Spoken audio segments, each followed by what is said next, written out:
Data Science, Adriana, o que é isso? Quando a gente pensa em ciência de dados, se a gente pensar muito até na filosofia da palavra, e se a gente lê informações sobre de onde surgiu e tudo mais, a gente vai ver que a gente está falando de uma arte. Que a ciência de dados, ela tá ali no mundo de exatas, porque a gente usa muito a matemática, a estatística e a computação, que são coisas que vieram ali da matemática. Para quê? Para entender comportamentos e buscar padrões para conseguir tomar uma decisão, para conseguir fazer uma ação, para fazer coisas inclusive automatizadas, que essa é uma das grandes vantagens de ciência de dados. Só que, diferente do que muita gente pensa, de que ciência de dados é só exatas, também envolve muita criatividade. E eu vou explicar isso porque, contextualizando vocês dentro dos passos de ciência de dados. E aí é claro que para fazer isso eu vou reduzir bastante, falando de uma forma muito gerencial. Então, se eu pudesse reduzir a ciência de dados em alguns passos, eu diria que a gente poderia sumarizá-la em 7 passos principais. Sendo que o primeiro qual é? Entender o contexto de negócio, entender o porquê e para que eu estou querendo usar dados e o que eu espero ter de resultado com isso. Uma vez que a gente entende bem a essência do negócio, a gente agora sim tem capacidade de saber o que nós estamos buscando, de entender o entorno do problema para conseguir lidar com aquele volume de dados que a gente vai ter.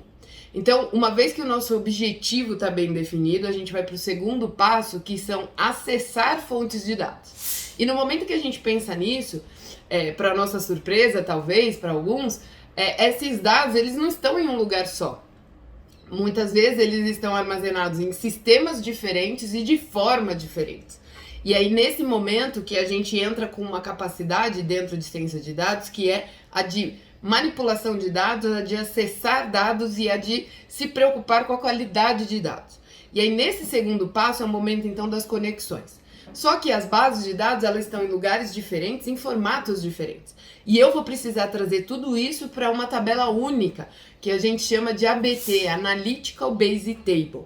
E essa tabela é a tabela que vai me permitir fazer as análises que eu preciso. Ou seja, eu já trago tudo para uma mesma unidade de medida. Então, se, por exemplo, eu estiver estudando a probabilidade do meu cliente fazer churn, lembrando então que churn é eu calcular a probabilidade dele deixar de ser meu cliente, a minha unidade de medida é cliente. E aí eu vou ter que construir a minha ABT, a minha Analytical Base Table, em um formato em que cada linha seja um cliente diferente. Então, eu tenho várias tabelas, meu segundo passo. Eu vou ter que sumarizar tudo isso em uma tabela única que chama BT, que é o nosso terceiro passo. Eu costumo dizer que esse terceiro passo é uma capacidade muito forte em criatividade, porque eu tenho que entender o contexto e eu tenho que saber quais são as bases de dados que existem. E disso, exercer a minha criatividade para conseguir transformar isso numa tabela única. E nesse momento eu tenho que entender muito o contexto e saber contar uma história. Eu digo que esse terceiro passo é o momento que realmente a gente conta uma história para negócios. E na hora que essa tabela está pronta, a gente vai para o que eu chamo aí de quarto passo, que é o quê? Conhecer os entornos e ver se tudo que tem nessa tabela está fazendo sentido. E aí a gente está falando de estatística básica. Eu estou falando de entender comportamentos, de ver distribuições, de entender valores mínimos e máximos, ver se aquilo faz sentido com aquele contexto, se tem dados faltantes, que é o que a gente chama de missing, se eu vou ter que tomar uma ação em relação a isso, e aí eu começo a me preparar para eu entrar no algoritmo de machine learning que está dentro aí da ciência de dados. Lembrando que ciência de dados não necessariamente precisa ter um algoritmo. Posso ser um relatório, tudo que envolva dados e análises a gente já pode chamar de ciência de dados. Então, não necessariamente o quinto passo precisa ser um algoritmo, poderia ser um relatório, por exemplo. Mas eu vou contar minha história aqui fingindo que é um algoritmo. No quinto passo, então, eu crio esse meu algoritmo e eu não vou criar um só, eu vou criar vários. E aí entra o dilema que é o quê? Cara, qual é o meu melhor algoritmo? E aí a gente volta para o nosso primeiro passo, aonde a gente vai fazer o quê? Linkar com o problema de negócio e saber fazer a escolha que realmente vai trazer mais resultado no porquê e para que eu estou fazendo aquele algoritmo.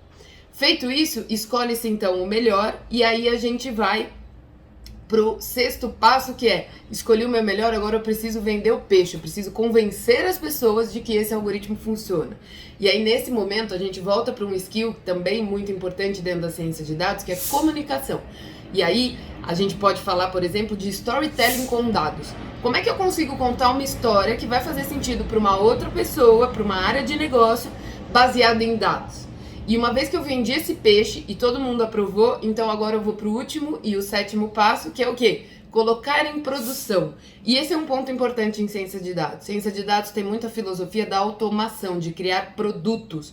E nesse momento que eu coloco em produção, eu tô deixando meu algoritmo trabalhar sozinho. E isso é uma parte muito sensual da ciência de dados. E nesse momento que eu coloquei em produção, eu vou embora, acabou, meu trabalho tá feito? Não, é muito importante a gente monitorar, porque todo algoritmo ele vai caindo o desempenho ao longo do tempo. Então, na última etapa, além de fazer o deploy, que é colocar o meu modelo em produção, usando a tecnologia e a forma que for conveniente para o meu problema, eu também fico na etapa da monitoramento, que aí vai ser um monitoramento contínuo, para verificar realmente se meu algoritmo está dando certo, se está fazendo sentido. Deu para entender mais ou menos os passos da ciência de dados? Entender bem o problema de negócio, se conectar com bases de dados, contar uma história e criar uma tabela única que a gente chama de ABT, Analytical Base Table, explorar essa ABT e entender se tudo está fazendo sentido e quais são minhas preocupações para o quinto passo, que é a modelagem. Depois que eu fiz o meu modelo, escolhi o meu melhor, eu vendo o meu peixe, depois que eu vendi o meu peixe, comprar a minha ideia, eu coloco o meu modelo em produção e monitoro. Então, se a gente pudesse reduzir ciência de dados, eu diria que são 7 passos. Só que lembrando que ciência de dados não necessariamente precisa ter um algoritmo sendo executado.